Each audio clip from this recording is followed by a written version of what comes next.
बाप रे बाप, कितनी ज्यादा गर्मी हो रही है। चूल्हे की गर्मी क्या कम थी जो छत से धूप की किरणें सीधे मुझ पे पड़ रही है। सारा शरीर आग की भट्टी की तरह चल रहा है। गुड़िया बेटी, कुकू को बाहर से बुला कर लाओ, वो बाहर खेल रहा होगा। खाना बन गया है, सब खाना खा लेंगे। ठीक है मम्मा, मैं अभी तुरंत कुकू को बुला कर लाता हूँ। माँ जी, गुड़िया के पापा आप सभी भी आ जाएं। बहू, रहने दे, आज खाना खाने का जरा सा भी मन नहीं कर रहा है। इतनी गर्मी में गले से एक निवाला भी उतर जाए तो बहुत बड़ी बात है। मेरी भी इस गर्मी में बिल्कुल भी खाना खाने का मन नहीं कर रहा है। तुम बच्चों को खाना खिला दो। तभी वहाँ गुड़िया और कुक्कू भी आ जाते हैं। मुझे भी काफी गर्मी लग रही है, मुझसे भी नहीं खाया जाएगा, आप बस मुझे पानी दे दो। इतनी ज्यादा गर्मी हो गई है कि यहाँ पर किसी से दो निवाले भी नहीं खाए जा रहे हैं। हे भगवान, अभी से ये हाल है तो आगे मेरा परिवार का क्या हाल होगा। सारा खाना उठाकर रानो एक तरफ रख देती है और जैसे ही मटके के अंदर से पीने के लिए पानी निकालती है तो देखती है कि मटके के अंदर रखा पानी भी काफी गर्म हो गया है।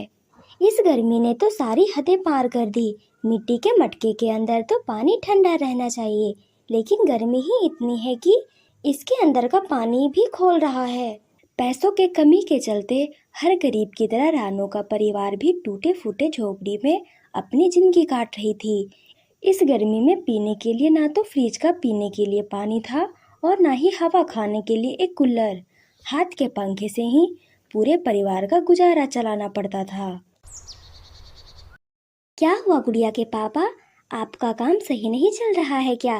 पहले तो आप हफ्ते हफ्ते पैसे लेकर आते थे, अब आप महीने के एक दो बार ही पैसे लेकर आते हैं। इतनी मेहनत करके मैंने शीशे का काम सीखा था।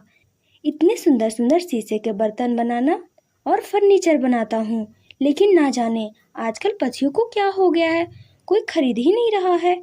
ऐसे ही रहा तो ये काम छोड़कर कोई मजदूरी का काम करना पड़ेगा। ऐसे ही दिन गुजरते रहते हैं। दिन गुजरने के साथ साथ गर्मी अपनी चरम सीमा पर पहुंच जाती है।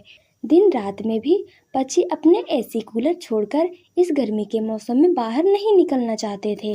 बहू, कालू के घर में कितने बड़े बड़े एसी लगे हैं, कितनी ठंडी ठंडी हवा आ रही है। अच्छा हुआ हम थोड़ी देर के लिए यहाँ आ गए, गर्मी से थोड़ी बहुत तो छुटकारा मिला। ये तो बस पैसों का खेल है। अगर हमारे पास भी इतने पैसे होते तो हम भी ऐसे ही एसी कूलर की ठंडी हवा में रहते। अरे, तुम सब अभी भी यहीं बैठी हो, घर नहीं जाना है क्या तुम्हें? हर रोज बर्फ लेने के बहाने से एसी की ठंडी हवा खाने के लिए आ जाते हो। इतना ही एसी की ठंडी हवा और फ्रिज का ठंडा पानी पीने का शौक है तो खुद क्यों नहीं मंगवा लेते? और नया लेने की हैसियत नहीं है तो पुराना ही मिल जाता है, क्यों नहीं ले लेते? चलो पकड़ो ये बर्फ और जाओ यहाँ से। अपने अमीर पड़ोसन से बेइज्जत होकर रानो और उसकी सासू माँ घर आ जाते हैं। शाम होते ही रानो पास के ही एक बड़े पेड़ के पास जाती है।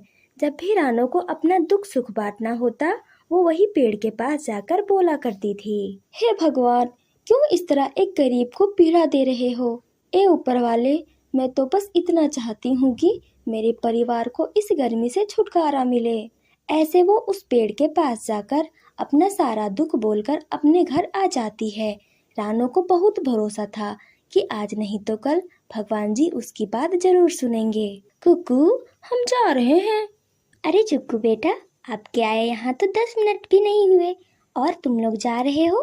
मैं तुम्हारे लिए नींबू पानी बना रही थी। नहीं आंटी जी, नींबू पानी आप रहने दीजिए, हमें नींबू पानी नहीं पीना। आपके घर में कितनी ज्यादा गर्मी है, आपको पता है मेरे घर में तो किचन में भी एसी लगा है और हम लोग नींबू पानी नहीं बल्कि कोल्ड चॉकलेट पीते हैं। कुकू, अब मैं तेरे घर नहीं आऊँगा, अगर तुम्हें खेलना हो तो हमारे घर आना, हमें इतनी गर्मी में रहने की आदत नहीं है।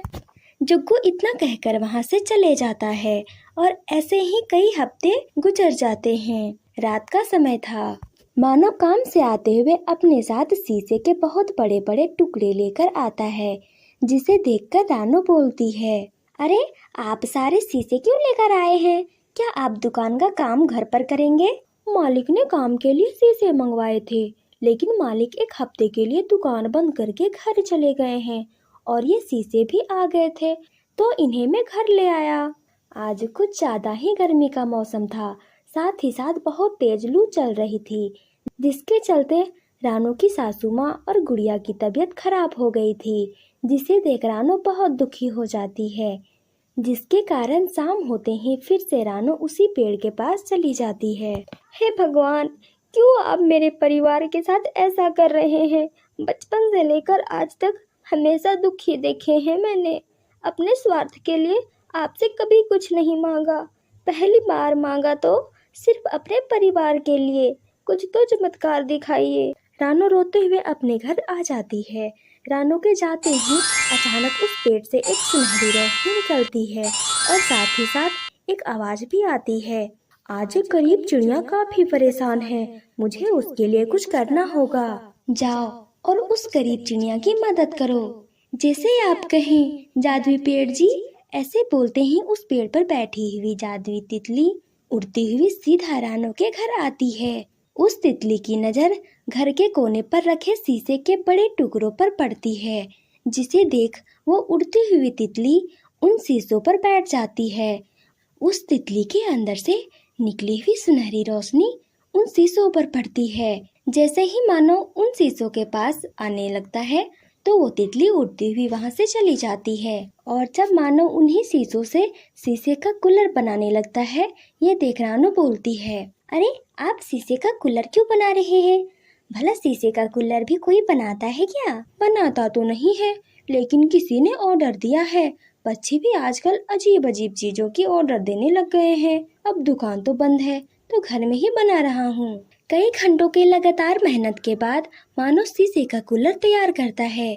जैसे ही शीशे का कूलर बनकर तैयार होता है तो उसके अंदर से अपने आप ठंडी हवा निकलने लगती है, जिसे देख सभी बहुत हैरान हो जाते हैं। मुझे तो अपनी आंखों पर यकीन ही नहीं हो रहा है कि शीशे के कूलर के अंदर से सच में ठंडी हवा आ रही है। हाँ मम्मा, इन शीशों के कूलर की ठंडी हवा में तो मुझे बहुत मजा आ रहा है। सभी शीशे के कूलर से ठंडी हवा देखकर बहुत हैरान थे।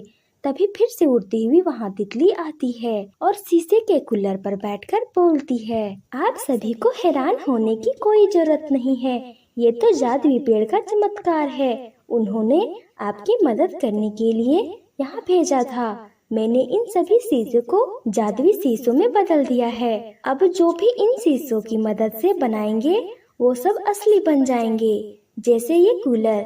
साथ ही जादुई शीशे कभी भी खत्म नहीं होंगे। मैं जानती थी हमारे भगवान जी हमारी सहायता जरूर करेंगे। उन्होंने हमें कितना अच्छा वरदान दिया है, इससे अब हम कुछ भी बना सकते हैं।